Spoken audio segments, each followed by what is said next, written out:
Au village de la Foi, on l'appelle la maison des frères du Sacré-Cœur, car pendant plus de 60 ans, des enseignants catholiques ont habité ces murs. Mais tous les passionnés d'histoire, comme Manu Cormier, savent que cette bâtisse remonte à la période du bagne. Elle était occupée pas par n'importe qui, le commandant du pénitencier. Donc c'était quand même un officier, donc il avait rang d'officier, donc l'obligation presque d'avoir une demeure de maître. Et c'est le cas avec ce type de bâtiment qu'on retrouve sur l'ensemble du territoire, hein, que ce soit à Nouville, le commandant de pénitencier sur la Foi, ici sur Terrain-Bas également, sur Point-Bout, sur Bourail. Donc oui, des grandes bâtisses qui apportaient un maximum de confort, donc avec une architecture bien particulière. Fin de chantier au moment où le gouverneur Feillet négocie l'arrêt des convois de bagnards. À l'époque, les bâtisseurs à chapeau de paille ont autant d'ingéniosité que de savoir-faire. La ventilation qui permettait d'avoir une température agréable à l'intérieur, donc avec des briques qui provenaient d'une briqueterie qui était tout à côté, les pierres en provenance de la carrière et toute la partie bois venant de la chaîne. Hein. Voilà. Donc tous les matériaux sur place. La maison se doit d'être prestigieuse. L'administration pénitentiaire est alors un des piliers de la colonie. Un édifice spacieux pour 1 ou 2 officiers. Là, le bâtiment s'arrêtait.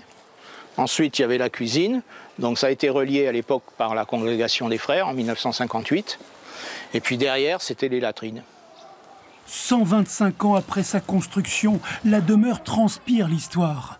Et sous la fraîcheur de la véranda, on peut encore s'imaginer les surveillants de la pénitentiaire sirotant une magique absinthe.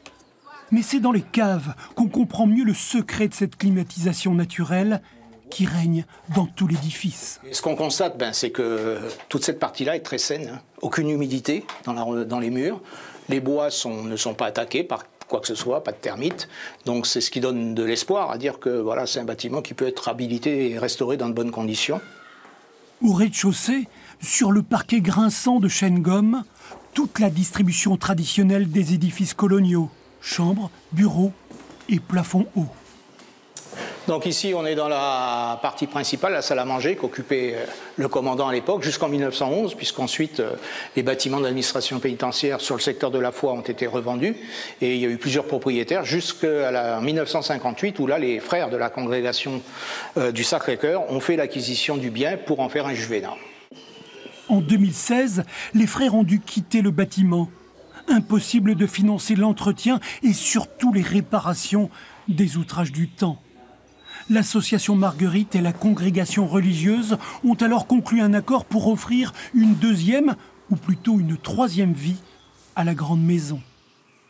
C'est notre souhait donc de pouvoir le réhabiliter pour en faire un lieu de résidence, de manière à pouvoir accueillir toujours de la jeunesse. Nous sommes au milieu d'un établissement scolaire, donc des jeunes soit venant du service civique pour des missions sur le secteur, soit des programmes Erasmus+, ou même des résidences d'artistes. En tout cas, on espère que c'est un projet qui sera soutenu.